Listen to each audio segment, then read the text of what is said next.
কান চলচ্চিত্র উৎসবের ৭৭তম আসরে সেরা ছবির পুরস্কার স্বর্ণপাম জিতেছে শন বেকার পরিচালিত আমেরিকান ছবি আনোরা। কান চলচ্চিত্র উৎসবে আছেন সহকর্মী পার্থ সঞ্জয়। স্বর্ণপাম সহ আরো খবর নেব তার কাছে। পার্থ, স্বর্ণপাম জয়ী আনোরা এর নির্মাতা নিয়ে জানতে চাই, কি বললেন বেকার তার প্রতিক্রিয়ায়, আর পুরস্কার জয়ী বাকিদের কথা সহ বাংলাদেশ থেকে যারা এই উৎসবে অংশ নিয়েছেন তাদের খবরও জানাবেন। ধন্যবাদ মাহাদি।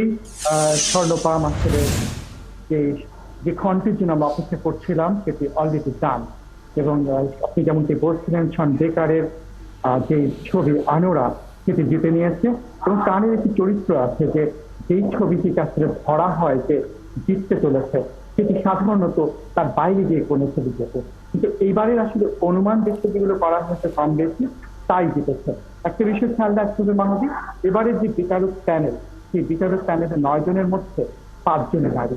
সেটি হয়তো কোনো কারণ নয়, কিন্তু পুরস্কার বিজয়ী যে তালিকা তার মধ্যে নারীর সংখ্যাটি অনেক বেশি। যদিও সেরা ছবি সেটি পুরুষ নির্মাতা জিতেছেন। আমার সঙ্গে আছেন বাংলাদেশি চলচ্চিত্র জন সামিয়া জামান, তিনি নিশ্চয়ই এটি ব্যাখ্যা দিতে পারবেন। সামিয়া জামান, আমি প্রথমে আপনাকে জানতে চাই, 29 বছর পর ভারতের ছবি প্রতিযোগিতাতে থাকে all we imagine us life, সেটি পায়েল কাপাডিয়া তিনি নির্মাণ করেছেন। তার ছবিটি ঘিরে আমাদেরও আনন্দ বইছে, কিন্তু ছবিটি জিতবে এরকম কতটা ধারণা করেছিলেন? হ্যাঁ, এই ছবিটি যে এসেছে এই সেকশনে, সেটা নিয়ে একটা বড় ধরনের সহ আমাদের সবার মধ্যেই কাজ করছিল।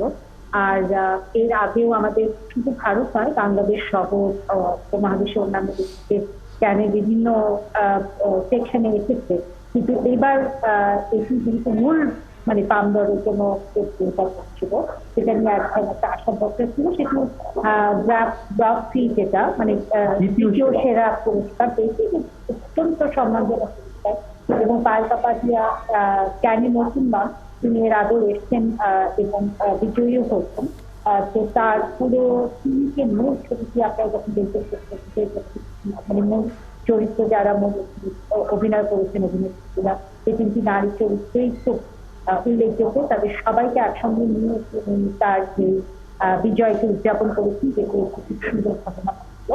আর একটু বলে এখনো কিন্তু ওখানে পুরস্কার ঘোষিত হয়ে গেছে, পুরস্কার দেওয়া হয়ে গেছে, কিন্তু আমাদের সামনে আমরা দেখতে পাচ্ছি যে যারা বিজয়ী হয়েছেন তাদের সবাইকে কিন্তু প্রেস কনফারেন্স পেয়েছে, এবং সেই উত্তেজনা এখনো বহমান। কিন্তু যেমন আমি জানতে চাই, শন বেকারের যে ছবিটি আনোরা সেটি জিতেছে, সেটি নিয়ে আপনার বিষয়। আর এমিলিয়া প্যারেস, সেই ছবিটি কিন্তু অনেকগুলো পুরস্কার পেয়েছে। এখানে আপনি বলছিলেন যে এবার নারী ভূমিকা দেখা যাচ্ছে, আমি বলবো সেটা বোধহয় খানিকটা চলচ্চিত্রগুলোর বিষয় নির্ধারণে, যে ধরনের, যেমন আনোরা যৌনকর্মীদের করা একটা ছবি, এবং পরিচালক পুরস্কার নেবার সময় তাদেরকে ছাড়া যারা এই অবস্থার মধ্যে আছে তাদের যদি তার পুরস্কারটাকে নিবেদন করেছেন। আমেরিকার একজন অত্যন্ত স্বাধীন নির্মাতাদের একজন, বাইরে গিয়ে করেন, অন্যভাবে ছবি করেন।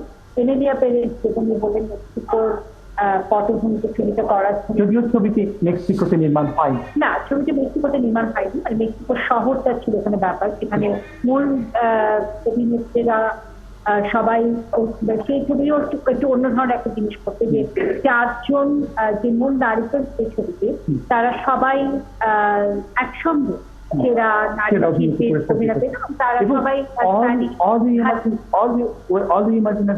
সেই ছবিও মুম্বাই শহরের গল্প, 3 নারীর গল্প। হ্যাঁ, সেটি বলছিলাম আমি, যে এবার যেই ছবিগুলো আলোচিত হচ্ছে বা যে ছবিগুলো বিভিন্ন পুরস্কার পেয়েছে, তার মধ্যে কাহিনী দৃষ্টিতে দেখলো নারীর দিকে এক ধরনের একটা ফোকাস আছে, এবং যেটি সেরা চিত্রনাট্য পুরস্কার। দর্শক, আমরা চলচ্চিত্রকার সামিয়া জামান তার বক্তব্য শুনছিলাম সহকর্মী পার্থ সঞ্জয়ের মাধ্যমে। পাশাপাশি আমরা কান চলচ্চিত্র উৎসবে আজকের সমাপনী হয়ে গেল ৭৭তম উৎসবের নানা খবরও জানছিলাম সহকর্মী পার্থ সঞ্জয়ের কাছ থেকে।